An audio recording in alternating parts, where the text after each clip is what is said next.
We need to talk about Thanksgiving. Your sister Madison has planned everything perfectly, and she thinks it's best if you don't come. We know you help with the house. But this is about family harmony. My name is Olivia Parker, and at 32, I had just received the most callous message imaginable from the parents whose house I'd saved from foreclosure 3 months ago. I stared at the screen, my hands trembling slightly as another message popped up. Madison says your presence might make things uncomfortable. She's invited some important people from her new job. Please understand. Of course Madison had said that. My younger sister had always been the family favorite, the golden child who could do no wrong. Even when she dropped out of college to find herself or maxed out our parents' credit cards on shopping sprees, they always defended her choices. Meanwhile, I'd built a successful career in finance, lived modestly, and saved every penny I could. When our parents faced foreclosure due to Madison's reckless spending and their own poor financial decisions, I was the one who stepped in. I emptied my savings account and sold my investment property to give them $400,000 to save their home. We'll pay you back, they promised tearfully when I handed them the check. You are our guardian angel, Olivia. Now 3 months later, I was being uninvited from Thanksgiving dinner in my own childhood home. The home I'd saved, because Madison didn't want me there. Another text buzzed through. Madison has planned a sophisticated gathering. She's really grown into such an elegant hostess. We don't want any tension. Tension, that's what they called it when I questioned Madison's behavior or suggested she take responsibility for her actions. When I mentioned the money she still owed me from borrowing my credit card last year, I was creating tension. When I refused to co-sign her car loan after she defaulted on 3 others, I was being difficult. I got out of bed and walked to my home office, pulling out the folder containing all the paperwork from the house payment. Inside was something my parents and Madison didn't know about, a legal agreement my lawyer had insisted I get them to sign when I saved the house. They'd been so relieved to get the money, they'd barely read it before signing. My phone buzzed again. This time it was Madison herself. Hey sis, hope you understand about Thanksgiving. My boss and his wife are coming and I really need to make a good impression. You can be so intense sometimes. But we can totally do lunch next week. Intense, because I'd suggested at our last family dinner that maybe she should start paying our parents' rent instead of spending her salary on designer bags. Because I'd mentioned that her 3rd career change in 2 years might not be the best timing for buying a new luxury car. I sat at my desk, opened my laptop, and typed out a simple response to our family group chat. Ok. Then I called my lawyer. Mark? Sorry to wake you, but I need you to start the proceedings we discussed. Yes, the house situation. No, I don't want to wait until after the holidays. I could almost hear Madison's voice in my head, calling me dramatic, telling our parents I was just jealous of her success. But I wasn't being dramatic. I was finally standing up for myself.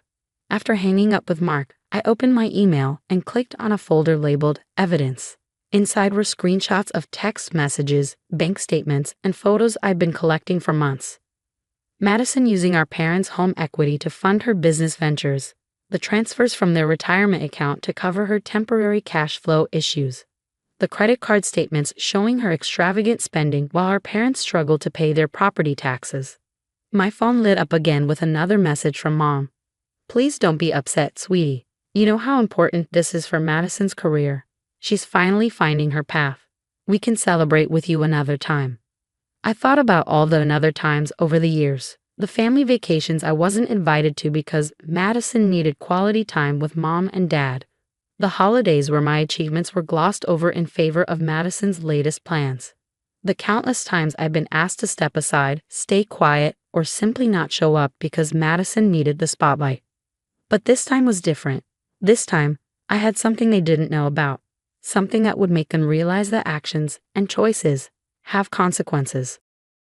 I picked up my phone one last time and typed out a message to my lawyer. Send the papers first thing in the morning. And Mark, make sure they're delivered during Madison's perfect Thanksgiving dinner. Then I booked a ticket to the Maldives. I'd always wanted to see the ocean at sunrise, and now seemed like the perfect time to start putting myself first. Let Madison have her sophisticated Thanksgiving. I had a feeling it wouldn't turn out quite the way she planned. The morning of Thanksgiving arrived with a flurry of angry messages on my phone. I was already at the airport, sipping a latte in the first-class lounge when they started pouring in. "What is this legal notice? Call us immediately." "Dad, you can't do this to us. This is our home." "Mom, OMG, you're such a psycho. You're ruining everything."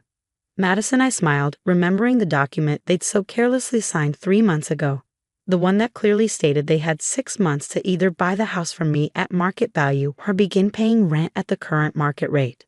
The notice being delivered today was just a formal reminder of those terms, with an additional clause they'd agreed to. Any failure to meet these conditions would result in immediate eviction proceedings. My phone rang. It was Madison. "My boss and his wife are going to be here in 4 hours. How could you do this to me? Mom is crying and Dad is having a meltdown." "Madison," I replied calmly, "I'm surprised you're concerned about the house. After all, you told everyone at last month's family dinner that you were about to close a huge deal that would make you set for life." That's different. You know how these things take time." "Yes, time, like the 3 years you've been living rent-free in our parents' house while I paid their mortgage, or the time you took to max out their credit cards and never paid them back. That's not fair. I was building my brand." I could hear Mom in the background, probably had already stress cooking for Madison's sophisticated dinner party. Dad was shouting something about calling their lawyer. "The papers are quite clear," I said. "You have 2 options, buy the house or pay rent. I've been more than fair with the timeline." "We can't afford either. You know that," Madison screeched. "Actually, you could if you sold your new Tesla, designer bags, and that vacation home you're timesharing in Aspen. The one you bought while our parents were facing foreclosure." The line went quiet for a moment. "You've always been jealous of me," Madison finally said, her voice low and venomous. "Just because Mom and Dad love me more." "No, Madison. They don't love you more. They fear you more. They fear your tantrums, your manipulation, your guilt trips. But that stops today. I heard the boarding call for my flight. Listen, I have to go. My flight's boarding. But here's what's going to happen. You have until New Year's to either buy the house or start paying rent. If not, you'll all need to find somewhere else to live. Oh, and Madison, that trust fund you think you're getting from Grandma? You might want to check the terms again. I had a very interesting conversation with her last week." Madison gasped. Our grandmother had always been the only one who saw through her act, and I'd finally told her everything. The stealing, the manipulation, the way Madison had been bleeding our parents dry. "You wouldn't." "I already did. Goodbye, Madison. Enjoy your sophisticated Thanksgiving." I hung up and turned off my phone, gathering my belongings as they called my row for boarding. As I settled into my first-class seat, I thought about the other documents my lawyer would be delivering tomorrow. The detailed records of Madison's financial abuse of our parents, the evidence of fraud when she used their information to open credit cards, and the statement from their accountant showing exactly how she'd systematically destroyed their retirement savings. Sometimes love means making hard choices. My parents had never been able to say no to Madison, so I was doing it for them. The house wasn't just about money. It was about finally breaking the cycle of enabling that had turned my sister into who she was and my parents into shells of themselves. The flight attendant offered me champagne as the plane prepared for takeoff. I accepted, watching through the window as the city grew smaller below us. My phone, now on airplane mode, showed one last message that had come through. "Olivia, honey, please. We can work this out. Your sister needs us. She's just going through a phase. Don't do this to your family. Mom." A phase. That's what they called it for 15 years. But phases end, and this one had gone on long enough. I closed my eyes as the plane lifted into the clouds, imagining Madison trying to explain to her boss why her perfect Thanksgiving dinner had turned into a family crisis. For once, she'd have to face reality instead of crafting another perfectly curated illusion. Sometimes the kindest thing you can do for someone is to stop protecting them from the consequences of their own actions. As the plane headed toward the Maldives, I knew I finally done right by my family, even if they couldn't see it yet. The real question was, what would they choose? The house or Madison's lifestyle?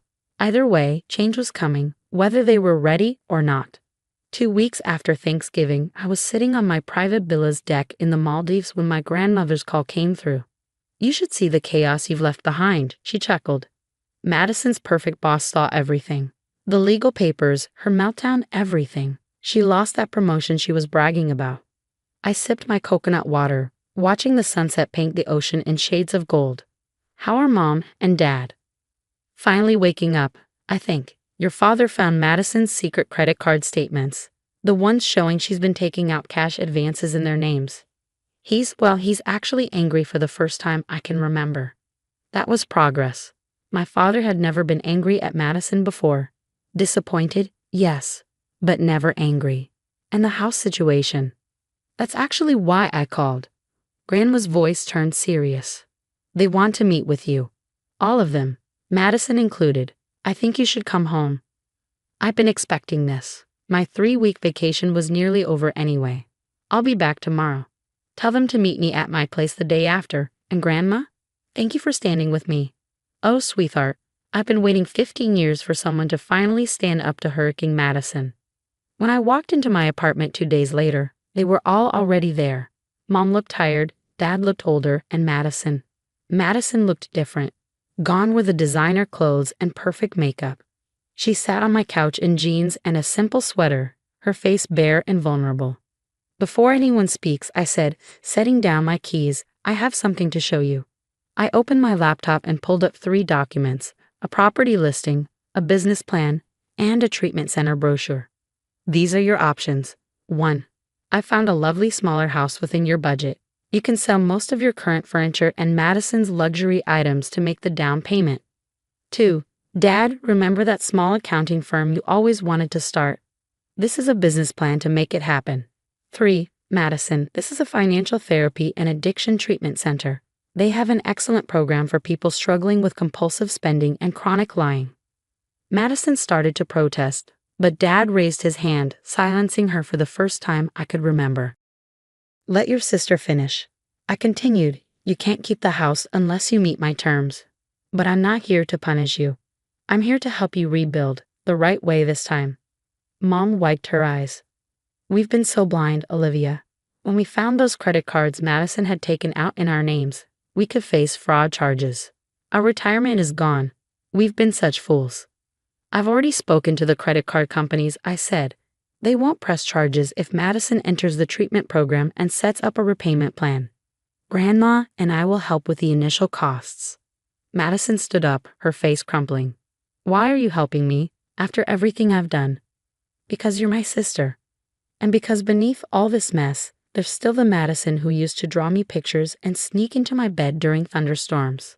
That Madison is worth saving. Dad cleared his throat. We've chosen the smaller house. Your mother and I. We need a fresh start. And Madison. Madison nodded, tears streaming down her face. I'll do the program. I don't want to be this person anymore. Watching my boss's face when he saw those legal papers, seeing how I destroyed our family's security, I finally saw myself through someone else's eyes. It won't be easy, I warned. The treatment center requires complete financial transparency. No phones, no credit cards, no outside money for the first month. I know, she whispered. I'm scared, but I'm more scared of losing my family. Mom stood up and for the first time in years, hugged me without any reservations or hidden agenda. We don't deserve you, Olivia. This isn't about deserving, I said. It's about healing. Over the next hour, we worked out the details. Dad would start his accounting firm with a small loan from me, properly documented this time. Mom would sell her designer collection to help with the new house's down payment. Madison would enter treatment next week. As they prepared to leave, Madison hung back. That trust fund, did Grandma really change it? No, I admitted. But you needed to believe she had to understand what you stood to lose. The money will be there when you're ready, after treatment, after making amends. She nodded, then hugged me awkwardly. I really am sorry, for everything, especially Thanksgiving.